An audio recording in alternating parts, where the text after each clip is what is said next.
बिस्मिल्लाहिर्रहमानिर्रहीम। मुस्तफ़ा जान रहमत पे लाखों सलाम। अस्सलाम वालेकुम। आज हमने एनाटॉमी का चैप्टर नंबर 2 को ही कंटिन्यू करना है। लास्ट लेक्चर में हमने बॉडी की डिफरेंट टर्मिनोलॉजीज के बारे में पढ़ा था। आज हम बोन मूवमेंट की टर्मिनोलॉजीज के बारे में पढ़ेंगे। तो एंगुलर मूवमेंट क्या होती है? एंगुलर मूवमेंट प्रोड्यूस होती है तब जब हमारी दो बोन्स के दरमियान डिस्टेंस या एंगल चेंज होता है। यानी दो कनेक्टेड बोन्स हैं एक दूसरे के साथ, जॉइंट उनके दरमियान में मौजूद है, तो जब उन दो बोन्स के दरमियान मूवमेंट की वजह से, बोन्स को मूव करवाने की वजह से एंगल चेंज होता है, या कह लें उनके दरमियान में डिस्टेंस चेंज होता है, तो इस किस्म की मूवमेंट को हम कहते हैं एंगुलर मूवमेंट। अब एंगुलर मूवमेंट डिफरेंट टाइप्स की होती है, जिसमें बोन्स जो है वो डिफरेंट तरीके से मूव करके और बोन्स के दरमियान में एंगल को चेंज करती हैं। तो सबसे पहले हम बात करते हैं फ्लेक्शन की। अगर फ्लेक्शन का मतलब देखा जाए तो फ्लेक्शन का मतलब होता है क्लोजिंग अ जॉइंट।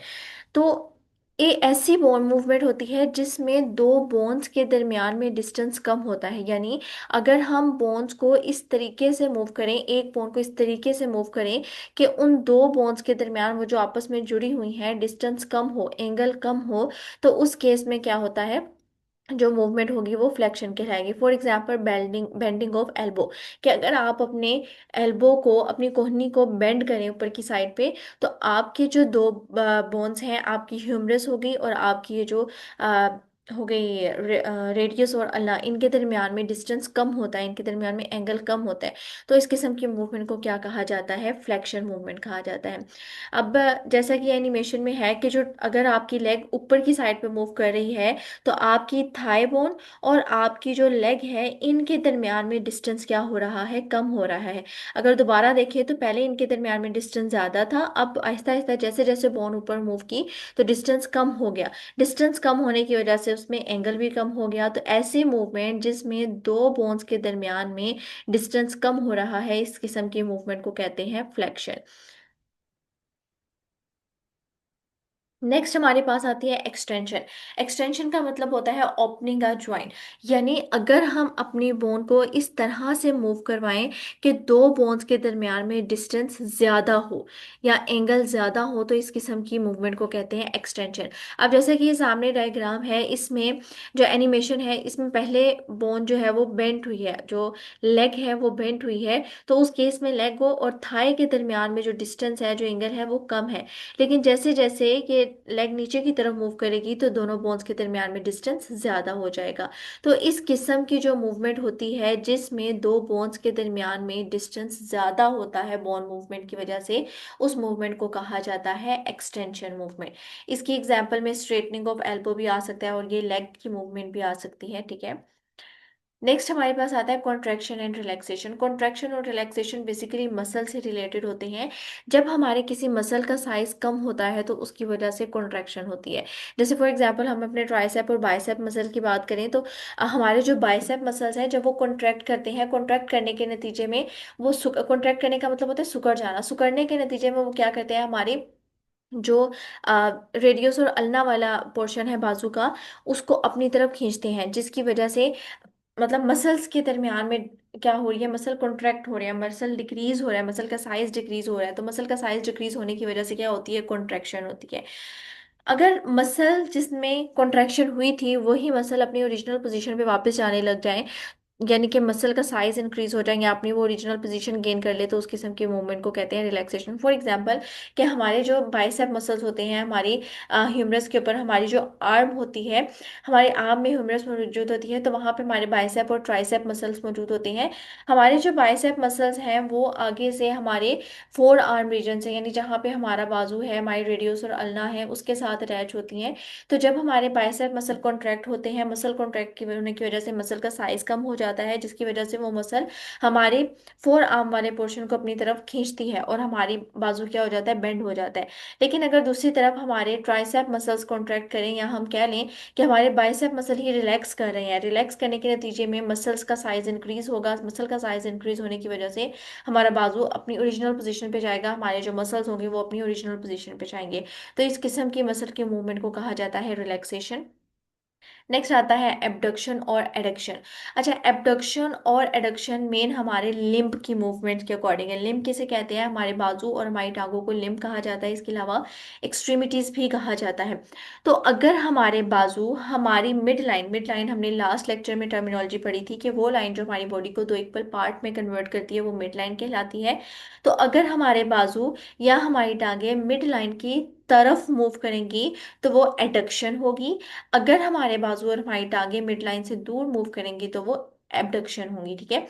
एडक्शन लफ्ज एड से याद रखें, एड का मतलब होता है जमा होना।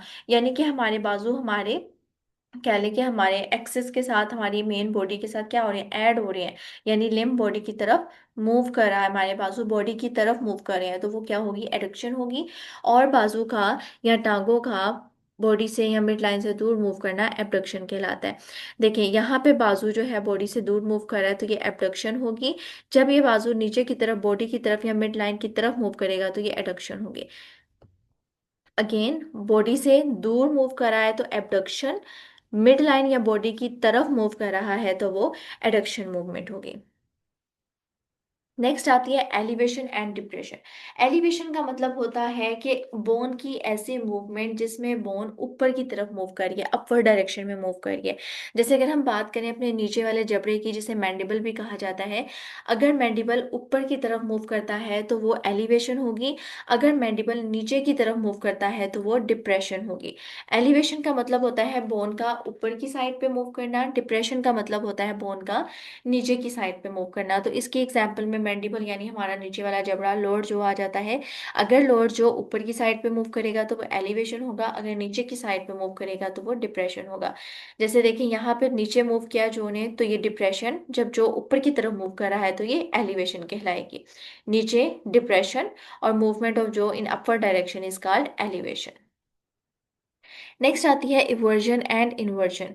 इवर्जन और इन्वर्जन हमारे पाँव के जो अ, तले हैं, हमारे पाँव की जो सोल है उसकी मूवमेंट से रिलेटेड है। अगर हमारे पाँव की जो सोल है वो मिड लाइन की तरफ मूव करती है तो इसे इवर्जन कहते हैं।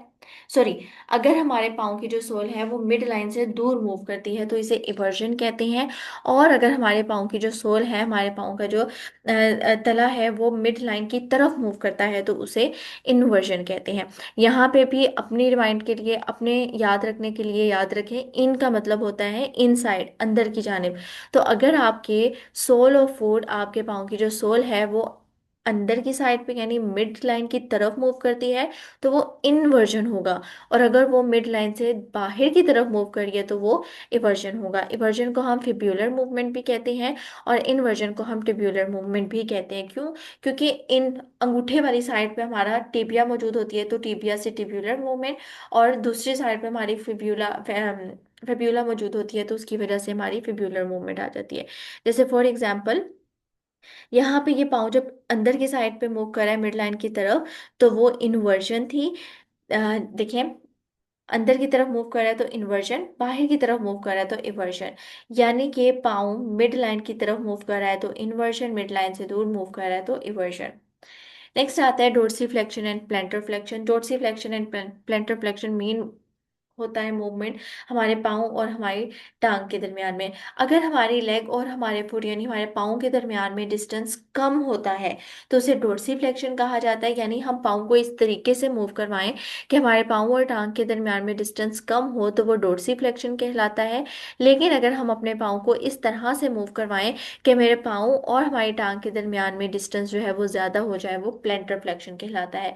फॉर एग्जाम्पल, यहाँ पे जब पाँव ऊपर की साइड पे मूव कर रहा है तो आप नोट करें कि डिस्टेंस टांग में और पाँव में कम हो रहा है, वो डोर्सी फ्लेक्शन था। लेकिन जहाँ पे पाँव ऊपर मूव कर रहा है तो डोर्सी फ्लेक्शन, नीचे मूव कर रहा है तो डिस्टेंस दोनों में कम हो रहा है, सॉरी ज़्यादा हो रहा है, तो ये प्लेंटर फ्लेक्शन है।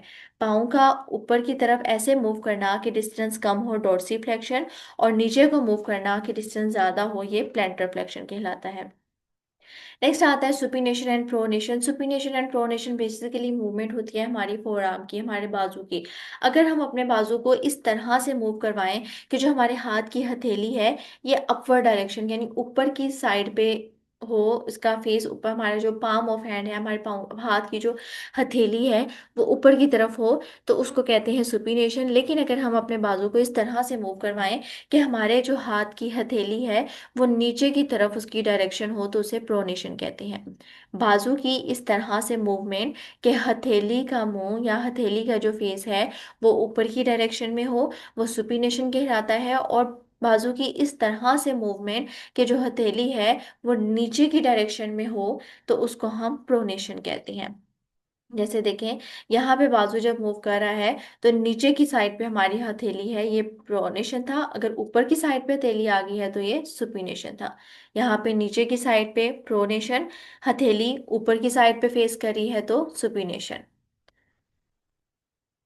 तो ये था आज का लेक्चर। उम्मीद है आपको बोन मूवमेंट टर्मिनोलॉजी समझ आई होंगी। अगर आपको कुछ समझ में नहीं आता तो कमेंट बॉक्स में पूछ सकते हैं। शुक्रिया, अल्लाह हाफिज।